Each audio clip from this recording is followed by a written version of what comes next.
Sikkim 365 and Baylor Plus have teamed up to bring Baylor fans the ultimate content bundle. You can sign up now for $17.99 a month, a $5 monthly savings, and get instant access to all premium content on both websites. For more information, visit either sikkim365.com or baylorplus.com today.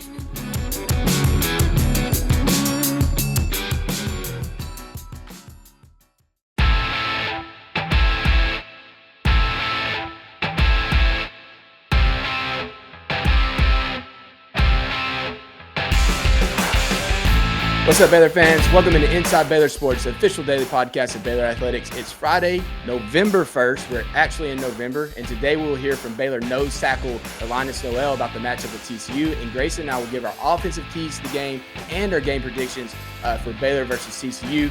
Grayson, let's start with our offensive keys for this game. I know we'll talk to Elinus, who's a defensive player, but we did defense yesterday, so we got to get into these offensive keys. And after the last two games, researching for me and looking for ways to possibly expose TCU's defense has been a lot more fun. Like, it's kind of like, okay, now Baylor's doing stuff in the pass game. They're doing stuff in the run game. So, like, how can this be utilized for this particular game? I'm getting a little anxious to see if they can continue the run game. But at minimum, TCU is going to have to prep for this, unlike they would have 6 games ago. And I want to start with you. Your first key to this game. I think we probably going to, as always, they're going to be in a line, but I'm anxious to see how we both view this game without having talked about it. Well, the first one kind of goes in line with what you just talked about. Run the football and run the football some more. I mean, Baylor has done a really nice job the last 2 weeks. And truthfully, it has kind of come out of nowhere, to be honest. Like, the level of productivity has certainly come out of nowhere. And I understand these defenses aren't as good. And we mentioned that, going into the bye week and going into the rest of the season, that these defenses were going to soften up. I don't know that anyone could have projected that they would soften up so much that Baylor is having, 300-yard rushing games. Yeah. Like, that is crazy. And so to expect that is probably a little bit much, but TCU is 14th in the Big 12. They're allowing 166 rushing yards per game. But if you go deeper than that, in their last 6 games, they've allowed over 200 yards rushing 3 times, over 167 yards rushing twice, and they've only held one opponent to under 100 yards rushing, and that was Utah. And we know Utah has had all kinds of problems offensively for pretty much the second half of the season, even before that, honestly. Really, pretty much all year. Rising, if you go back to the Cam Rising injury, the second half against Baylor, 0 points, like less than 100 yards in that second half, and that really started in. We kind of weasel their way into some points against Oklahoma State, but yeah, their offense has not been the same at all this season. No, and that game was just a slugfest. It was a disgusting game, and TCU won 13-7, and TCU's defense looked great, and I think that gives you kind of not false hope or a false stat, but I do think it's an outlier for them over what they've done the last 6 games. And if you look at the teams they've played, I mean, Baylor's pretty comparable to the teams that they've played during this 6-game stretch as far as running the football, especially if you take into account what they've done after the bye week. And so really, there's no reason to think that Baylor won't be able to run for at least 167 yards. And truthfully, I think there is a real possibility they get to 200 yards rushing. And if they do that, I think they're winning this football game, because it's going to allow you to control the ball more, win time of possession by a little bit more, keep TCU off the field, and honestly just wear down a TCU defense. And I think that'd be pretty cool, because we saw in that 2014 game that Baylor won, by the end of the game, TCU couldn't stop Shock Linwood at all. And Baylor just kept running the football and then taking shots over the top. So it'd be kind of fitting if Baylor was able to run the football, wear TCU down by the end of the game in similar fashion. Yeah. So you mentioned the competition level, and I've gone back to this because I knew that Tech struggled some against the run. They're not a bad rush defense, but if you look at what they did, excluding the Washington State game, where the Washington State game just went nuts. Like, he ran for 200 yards and they just couldn't stop a zone read to save their life, and scrambling, everything else. But Texas Tech, these are their yards per carry average in all of their games, including Baylor. Arizona State, 3.13. Cincinnati, 3.91. Arizona, 4.03. Baylor, 7.73. TCU, 4.3. So the outlier there right now is Baylor. Now they'll face some other teams that can run the football, but they have done a decent job. TCU's 4.3 is a little deceiving because of a long run by Savion Williams. TCU doesn't run the ball a ton. I think if Baylor finishes, in that realm of 4.3 yards per average, you kind of live with it as long as they're not getting 200 yards. But Baylor's 7.73. I mean, that's double most of those numbers that I just read off. And that's incredible to really think about because of where Baylor was. Oklahoma State, bad rushing defense. We've known it. But they ran for, was it 9 yards a carry? I mean, like that. Yeah, almost it's just 10. Yeah. And they had a lot of explosive plays, but it wasn't like 3 explosive plays that carried Baylor's rushing offense in average. If you take away their explosive runs, they're still averaging like 6 yards a carry. Those just they just rose that average up. It was 9.03 yards per carry. TCU had not. I mean, Oklahoma State gave up 7.7 to Tech. Oh, excuse me. Let me back out of this. That was not. I'm looking at Baylor's. But that number, Kansas State put up a comparable number. Maybe West Virginia put up a comparable number. But that's right along with the best rushing offenses in the Big 12. It wasn't like this was some middling number that looked good for Baylor. This was as good as any rushing yards per carry average of any team in the Big 12 that faced Oklahoma State's defense. Right, and Oklahoma State's defense is, let's be honest, it is historically bad, and Baylor added to that. I mean, you look at kind of where they're at in run defense. I think they're giving up 250 yards per game, which is like 80 yards more than anyone else in the league. So there is a drastic difference. But yeah, I think TCU's is very similar to Texas Tech's, though, from a run defense standpoint. So again, if you're able to run for over 200 yards against Tech, there is some hope that you can do that against TCU. The other teams that ran for over 200 yards against TCU so far this year, you're looking at UCF, who ran for 289. You're looking at SMU, who ran for 238. And then you're looking at Houston, who ran for 207 yards. I would say Baylor is kind of in line with Houston at minimum. I don't think they're quite the running team that UCF is or SMU, but they're certainly trending in that direction. So again, if you can just kind of build off these performances, you should find yourself in that 200-yard region. If not there, then in that 167-yard region, which is where you find teams like Kansas and Texas Tech when they face TCU. Yeah, and I'll go back to this. Oklahoma State's rush defense, it's bad. We know that. Baylor had 9.03 yards per carry in that game. BYU had 7.08. West Virginia had 5.98. Kansas State had 8.8. So Baylor surpassed all 3 of those teams who have strong, BYU being the less of the bunch. They surpassed Kansas State, who's considered one of the best rushing offenses in the country. Oklahoma State struggled in that game, Baylor, but the difference between what Baylor is able to do versus what TCU has shown or played this year is the ability to open things up with the pass as well. UCF struggles in that area. SMU's they're the most balanced team that TCU has faced, and in terms of throwing the ball, but they don't throw it a ton. Just relatively raw stats speaking. Baylor's going to have the ability to throw the football if TCU's trying to gear up to stop the run. That's the biggest difference in what Baylor has really shown this year. And they've thrown the ball the entire season once Sawyer Robertson took over. Right. And I mean, if you look at rushing touchdowns, so let's just go away from yards really quick. The only teams who don't have at least 2 rushing touchdowns against TCU are Utah, bad offense, Stanford, bad offense, Long Island, bad offense. Everyone else has at least 2 rushing touchdowns on them.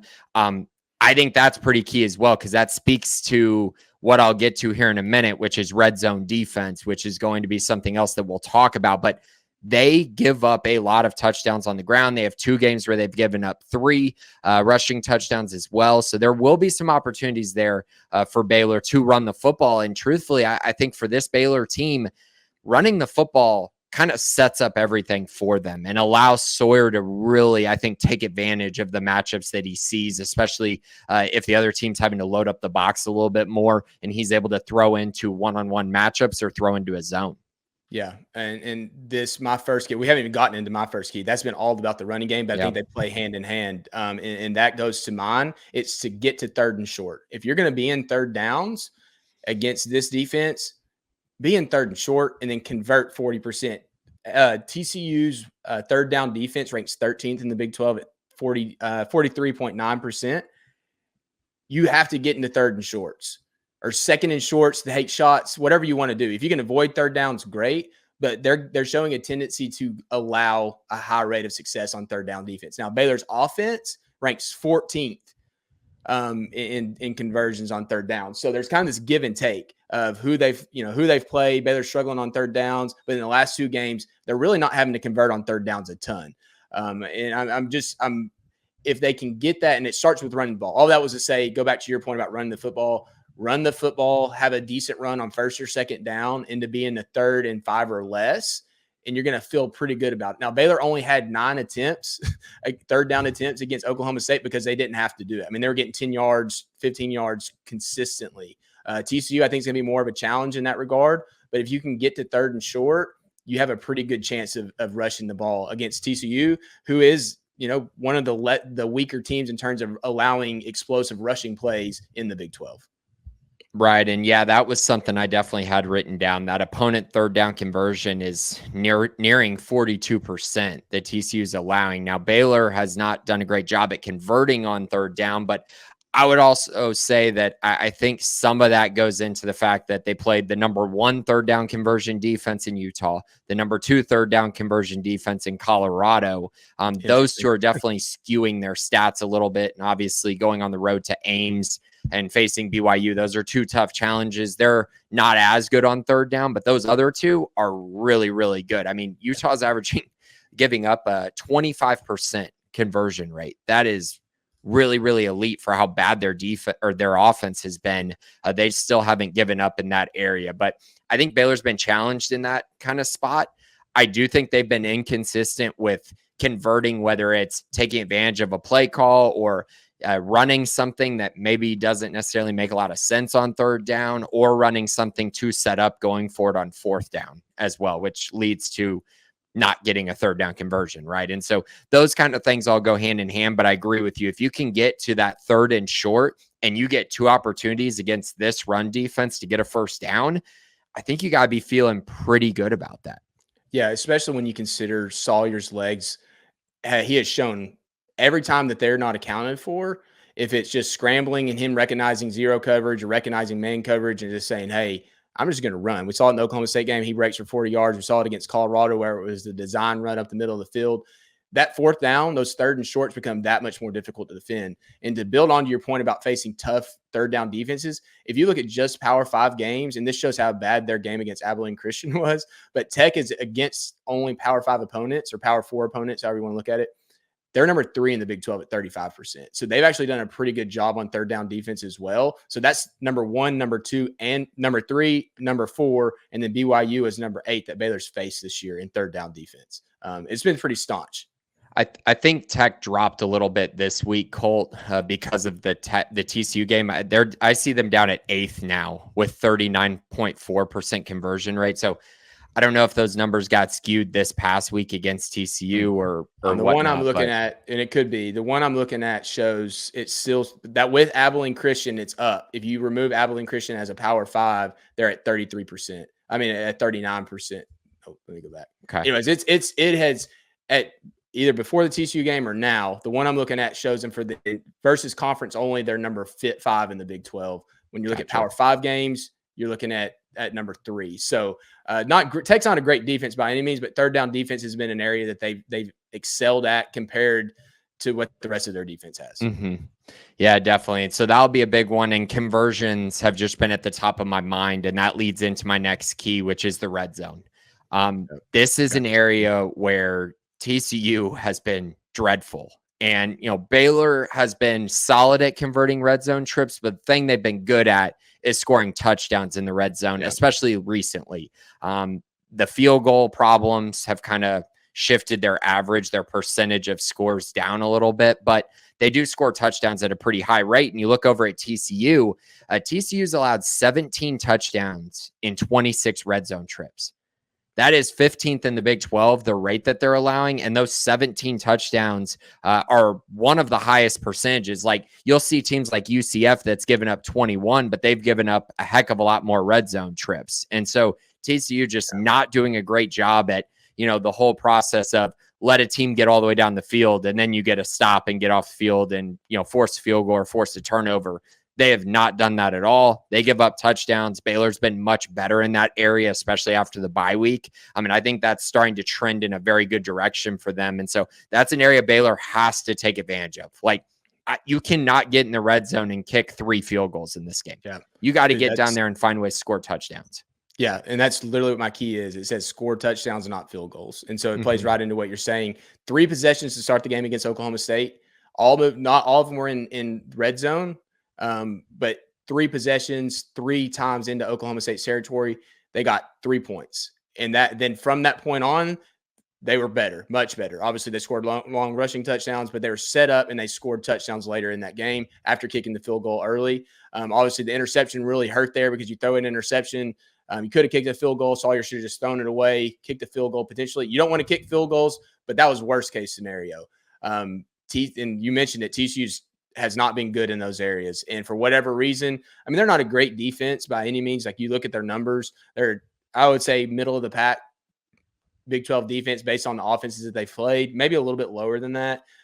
Baylor has to get down there and score. They're still the number 5 team in scoring touchdowns percentage-wise in the red zone. And if you get down there, man, I think we haven't seen it as much this year, even though Baylor has attempted more 4th down attempts this year than most of the Big 12.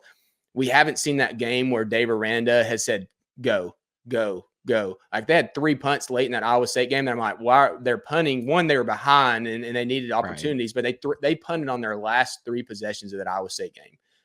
His mindset shifted some, but I feel like this might be a game where you're saying, if we get first downs or if we're not kicking field goals, we're going to eat up time of possession. And the chances of TCU stopping us are pretty low. If you're across the 50, I don't know why you would punt at all. If you're inside like that, even your own 45, I'm thinking if it's 4th and 1, you're probably going, and that plays right into the red zone. I think you say, hey, we're gonna give you we're not going to worry about punting here. We feel like we can get it, but we're also not going to kick a field goal from the 30-yard line. That doesn't make any sense for this particular game, especially considering TCU struggles on 3rd downs and they struggle stopping you from getting in the end zone once you're in the red zone. Right, and a poor run defense. So again, it gives you that opportunity to run the ball on 3rd and 3 and set up what you're hoping is either a first down or a 4th and 1. And in those situations, yeah, I think Baylor needs to be going for it and being aggressive.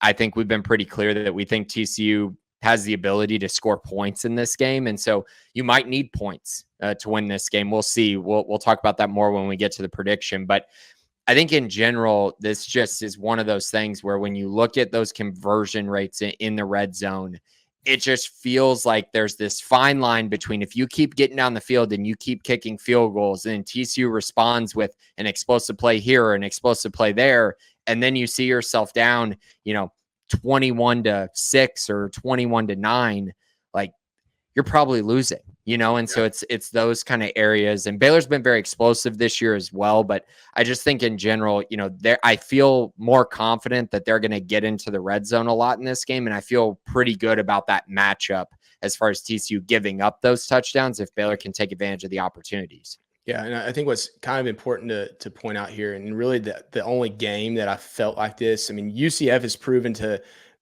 they can throw the ball decently well. KJ Jefferson was probably their better passing quarterback, and they faced KJ Jefferson. They've changed things up since then. Obviously fired their defensive coordinator. A lot of things happen at UCF, but in general, you're looking at the TCU defense, who hasn't faced a lot of balanced attacks. They've played a lot of run heavy teams. Baylor has to stay, and this is my final key, Baylor has to stay explosive through the air, because TCU has shown a tendency to allow explosion through the air. They're 9th in explosive play defensive rate. So it's kind of like right in the middle. But if you look at the teams that they have played, there's not a ton of teams. SMU, UCF, notwithstanding, they do create explosive passing plays. They just don't try to do it a ton. Baylor has that ability to create explosive plays through the air. That's something that TCU hasn't faced. So it's like, don't stop doing it just because you think you can run the ball. Continue to take those shots. Sawyer Robertson, 19% of his passes are attempts down the field, right? They're going to take shots, and I think that could potentially expose TCU's defense. And there's this balance of we run the ball, but if you're running it well and you feel like you're going to have the ability to take shots against TCU's defense, because they've shown a tendency to allow those explosive plays against teams that arguably don't throw the ball as well as Baylor does. Right. And I mean, I don't think it's very, arguable. I mean, you look at the teams that they face Utah, who had Isaac Wilson at quarterback. So they're at 10th, but that's going to crater even more as far as passing the football. And then you look down the list of teams that they've played. Kansas, UCF, and Houston are all in the very bottom of the league throwing the football.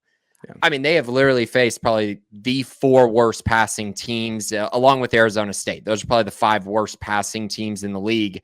They face 4 of them.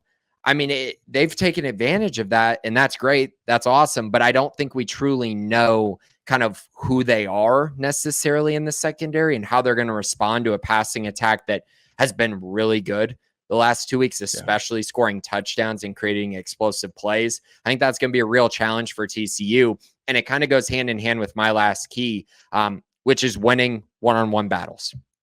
And sometimes we talk about this, and I do think at times it's important. But in this matchup, it has really felt like over the years since Baylor, Baylor won in 2019, but outside of that, they've lost every other time since 2014. And so I think a big part of that has been TCU's physicality in the secondary has been far too much for Baylor's passing game to handle.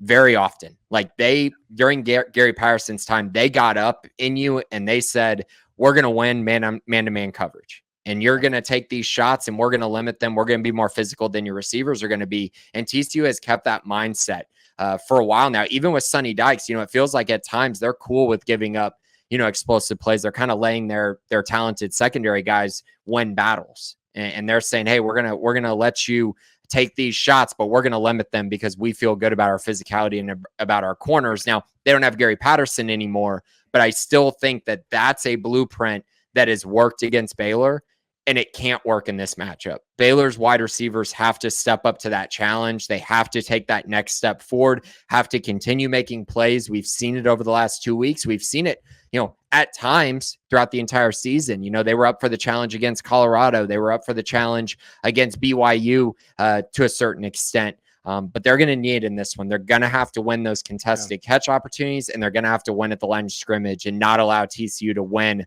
with their physicality in the secondary. Yeah, kind of a good thing to play into that. TCU's 14th in interceptions defensively against Power 5 opponents with 3. So they have 3 interceptions. And I would build off what you said. They face Stanford, who might be the worst passing team of all the teams they face. They're just not in the Big 12. They're bottom, outside of the top 100 nationally in yards per, but they throw it. Stanford actually throws the football a lot. They just don't throw it well. It was just like, we're going to throw it a lot. We're going to scramble around a lot. We're just not going to do it very well. But yeah, TCU has 3 interceptions on the year at 14th, and they allow explosive plays. And I think what I go back to, and truthfully, like, these are about keys to the game. So you can say, oh, you're just picking all the weaknesses of TCU. Well, yeah, absolutely. That's where Baylor has to take advantage of it. But TCU hasn't faced passing offenses. So it's kind of like, okay, we can gear up to stop the run. And they didn't.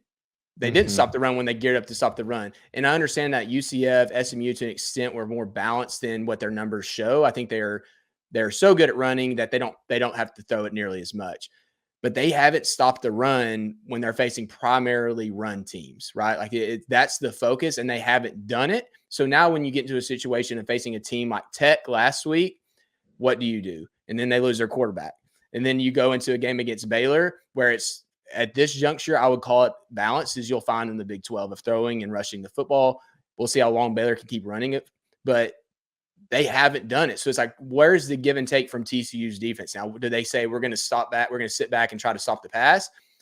I mean, I don't know if that's a good decision or not right now. Like, if you're giving Baylor light numbers in the box with Sawyer's legs on top of that, I feel like they can take advantage of it. So I don't know what TCU's approach will be. I just know that they're going to be in a bind trying to figure out what they're going to do, because they haven't faced a team necessarily other than SMU and to an extent UCF that has really challenged them in this way.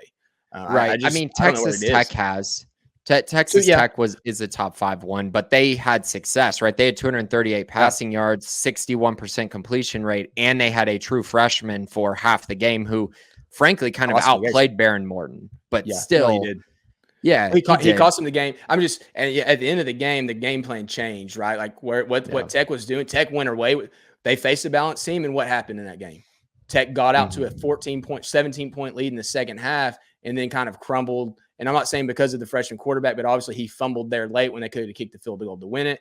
There's a lot of things that went in that game, but once TCU faced a balanced team, they struggled. Utah wasn't a balanced team. So I go back and forth. I'm feeling good about Baylor's matchup in this of saying, hey, Baylor's offensive matchup is going to create issues for TCU. And then some of that is at fool's gold from Baylor after the last 2 weeks.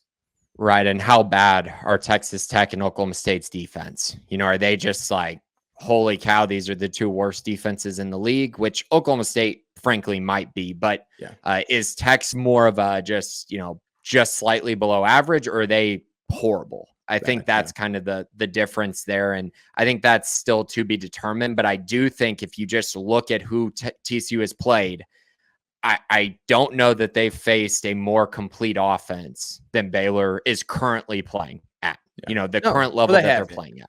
Yeah. No, they haven't. I mean, that's simple. If you just take that 2-game sample size, TCU hasn't faced an offense like this. And the issue is it sustainable? And that's the question that every single Baylor fan has right now. Is that sustainable?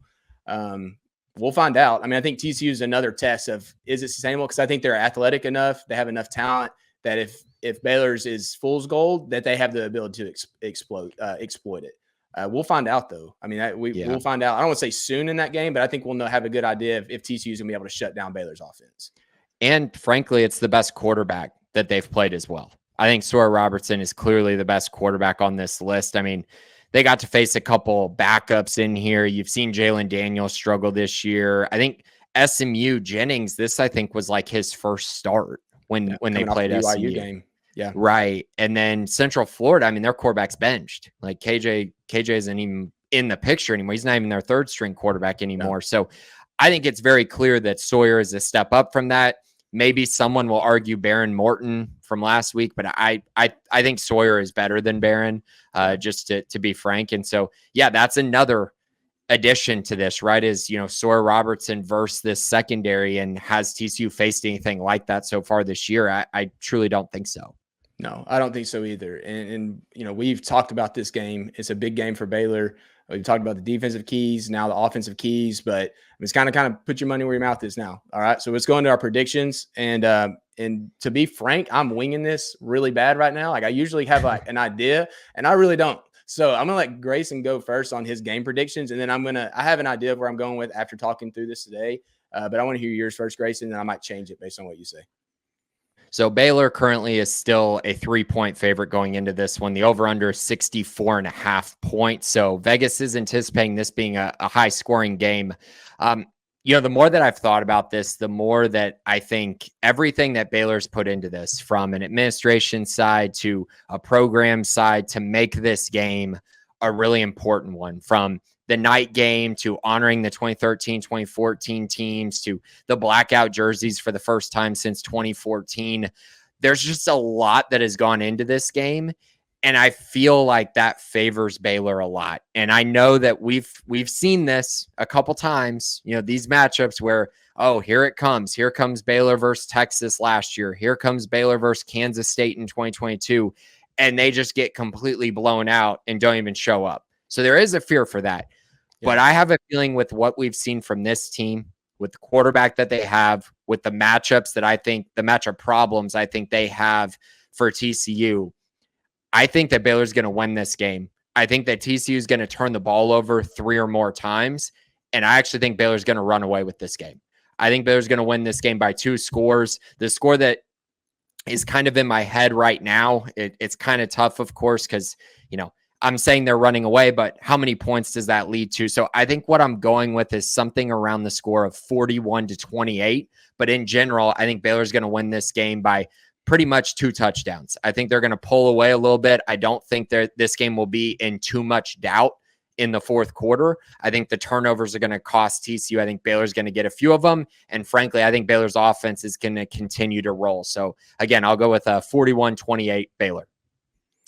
Yeah, that's I think 3 weeks ago you say Baylor's going to beat any team by 10 points or more. You're just like, no, it's not going to happen. Then they beat Tech by really worse than what the finals was, 52-21. And then Oklahoma State last week, I left that game thinking, man, Baylor really didn't play that good. Like Oklahoma State did enough, but Baylor didn't play that good. They won by 10. So that's 2 games in a row where you feel really good about the performance of what Baylor had. Is this a chance for a letdown? Yeah, absolutely. I think the thing that I'm sticking on right now is that in every single game that Baylor has faced offensively, every game they've played, they've exceeded expectations of what the opponent gives up. So every single game dating back to Colorado, excluding Utah. I'm not talking Utah because that was a much different Utah team. Baylor, different quarterback for Baylor at that juncture.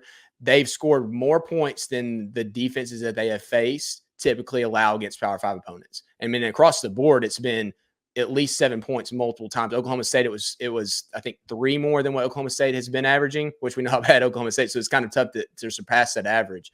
TCU is giving up 32.3 points per game right now in Big 12 in Power 5 games, 32.3.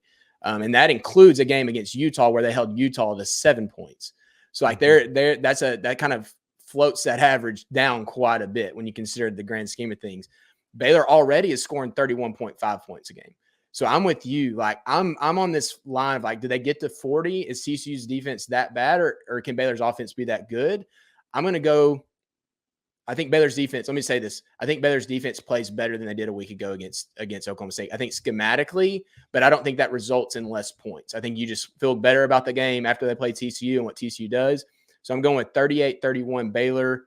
Man, it just kind of riding that momentum wave. Like I think you kind of have these doubts, but they're also being erased each game. You're seeing things that are popping up.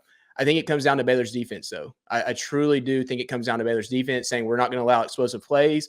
We're going to play the Colorado game that we played for every bit of the game except for the Hail Mary in overtime when it was 31-24. That's the game we're going to play against TCU. We're going to eliminate the Hail Mary moment, and we're going to win this game. And so I do think, I mean, you look at the Colorado game, it's a comparable matchup because of the way the teams play. And Colorado had Shedeur Sanders, who doesn't turn the ball over. They don't turn the ball over. TCU turns the ball over. I think this matchup favors Baylor, and I think they win at 38-31 or thereabouts.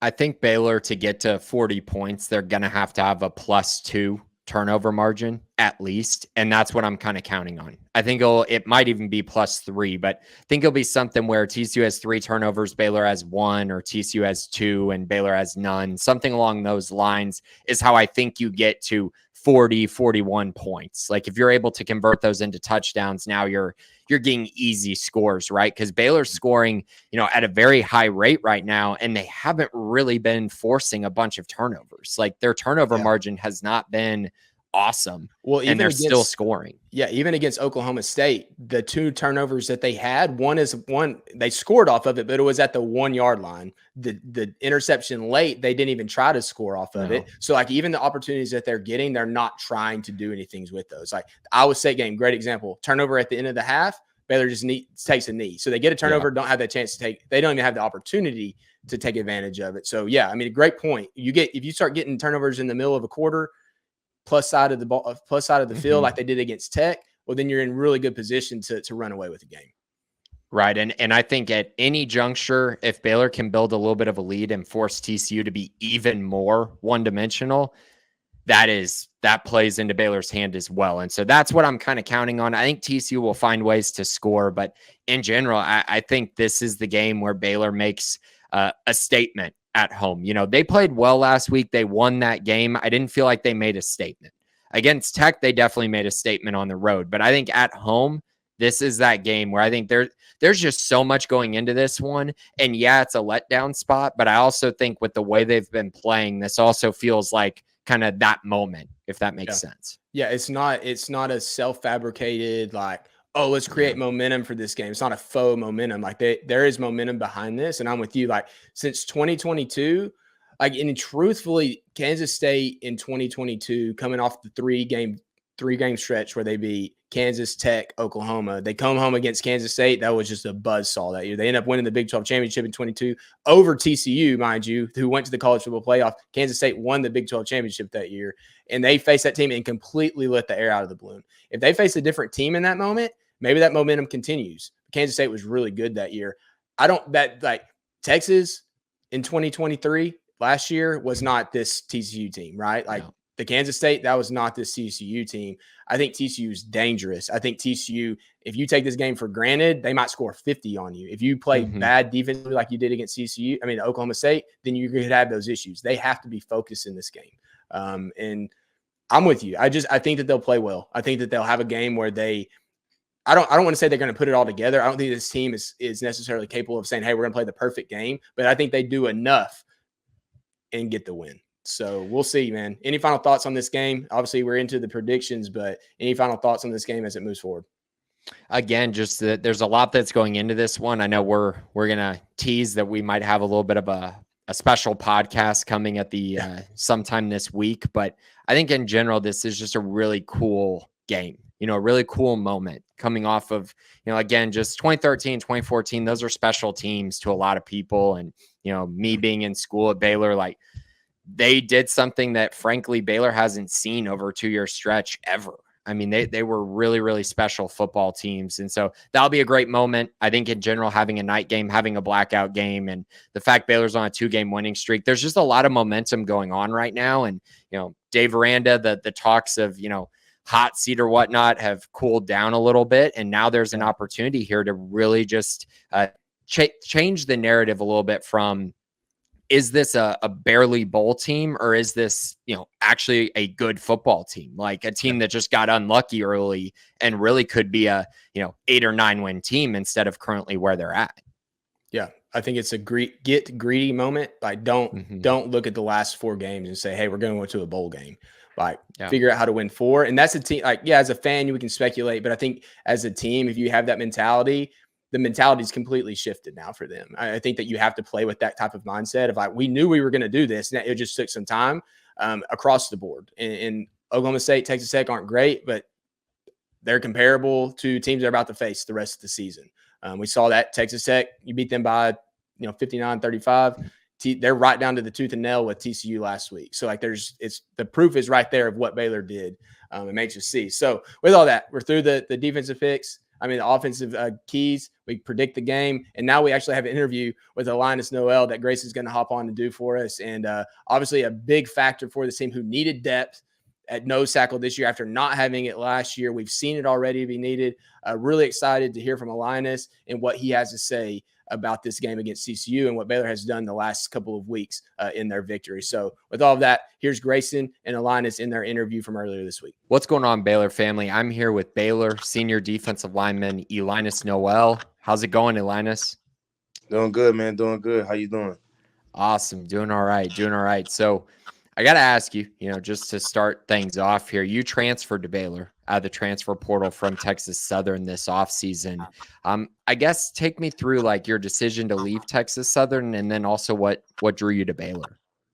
So I just say, like, when I visited Baylor, it was more of a home type of feeling. Coach Aranda came up, blunt, and told me, what it was going to be, where he was going to put me into the defense, and talking to Coach Noakes, him explaining to me, how big of an asset I could be on the team. And another thing, like, I'm more of a homesick type of guy, so I'm right there from Louisiana. A lot of other offers that I had was, way too far from home. So, being here in Baylor, then I have family right outside in Dallas. So, I felt like it was a perfect fit. Nice. And you mentioned Coach Noakes, Enoki Brechterfield. What's it been like kind of getting to learn from him, and just, what are some of the things that he's really helped you to grow your game? Now, he's been a great coach. Actually, one of the best defensive line coaches in the country. And really, I feel like he helped me establish my game more professionally than I've ever been. Really toned in on the little things, because the little things that be able to make you have, the little things that help you make big plays. So, talking to Coach Noakes and getting coached from, a hard-nosed coach, like, it helped me a lot. So I know kind of your snaps had kind of gone up and down initially, but then over these last, I guess, 4 games, it's kind of really evened out, and you've gotten about 40 every single game. What's that kind of strategy like with, how much you're on the field, how much you're off the field? What's that kind of game planning like game to game?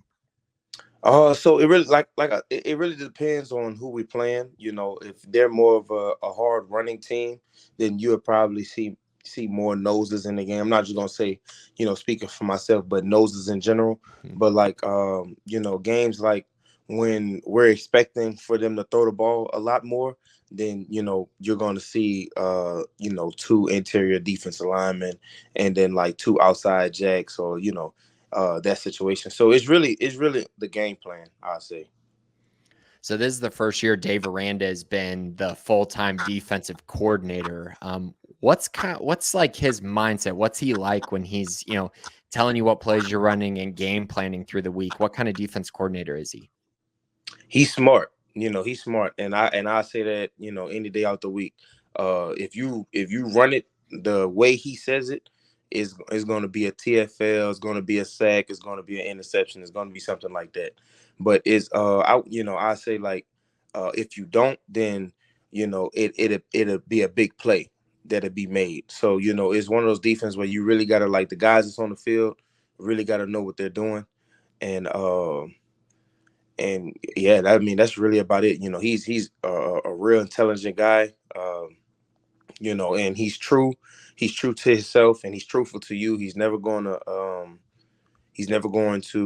like sugarcoat anything. Like, if you're messing up, he's going to tell you, and if you're doing good, he's going to tell you. So I really like that about Coach Randa, because personally, I wouldn't want a coach coaching me that tell me one thing and then he feeling something else inside.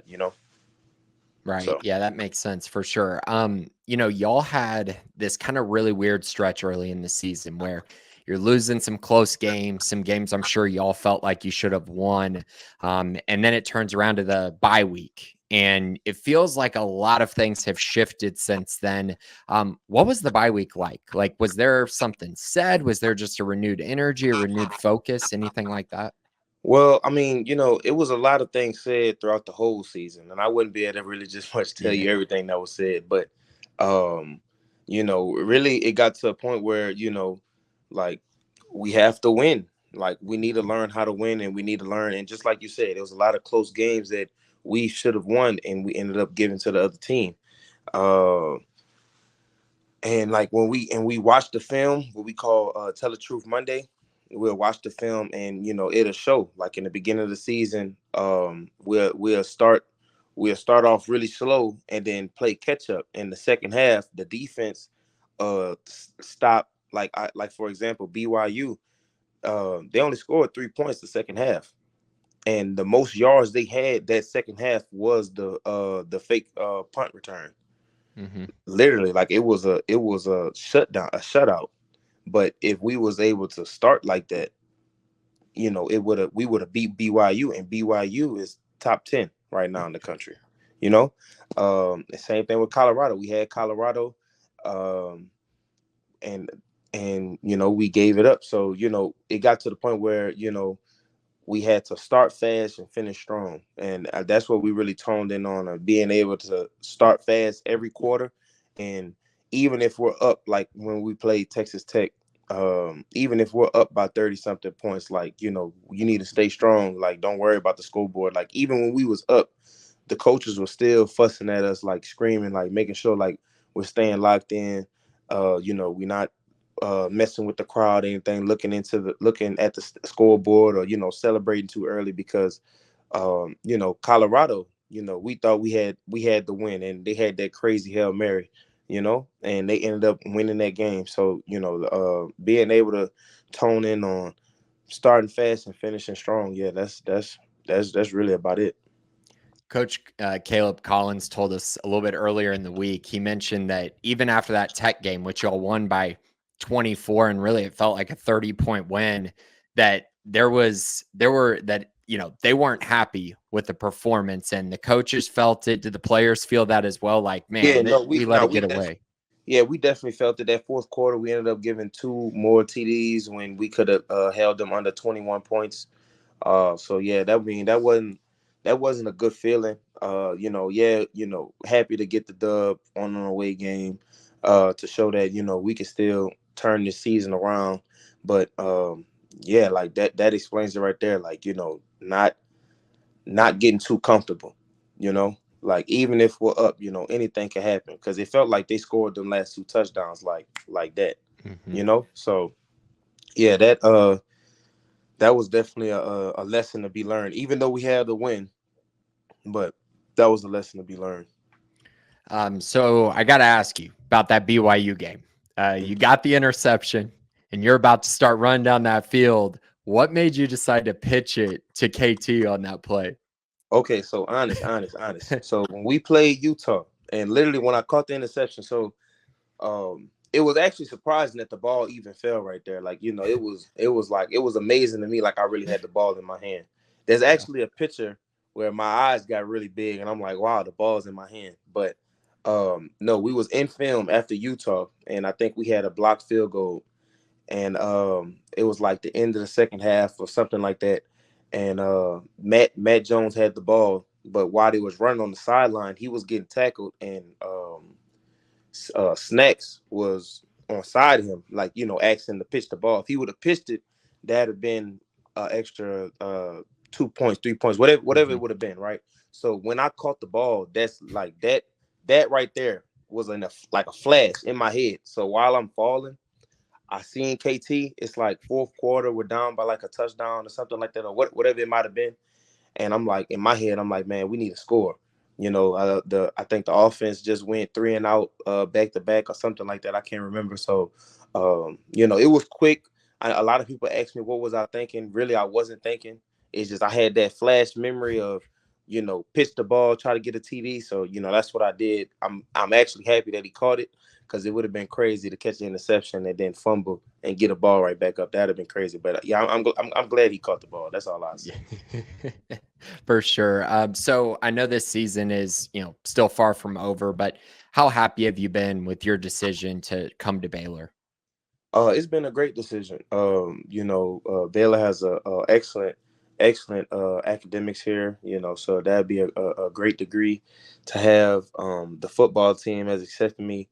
Like I was, like I've been there all 4 years. So I'm really locked in with a lot of the guys on the team. The coaches are, very personal. I'd say, even after football practice and stuff like that, like, they're still keeping conversation, asking about your family, asking how you're doing, mentally, physically, stuff like that. So yeah, I feel like this was a great choice. Awesome. Well, thank you so much, Elinus. And hey, good luck this week. Big one on Saturday against TCU. Yes, sir. Thank you.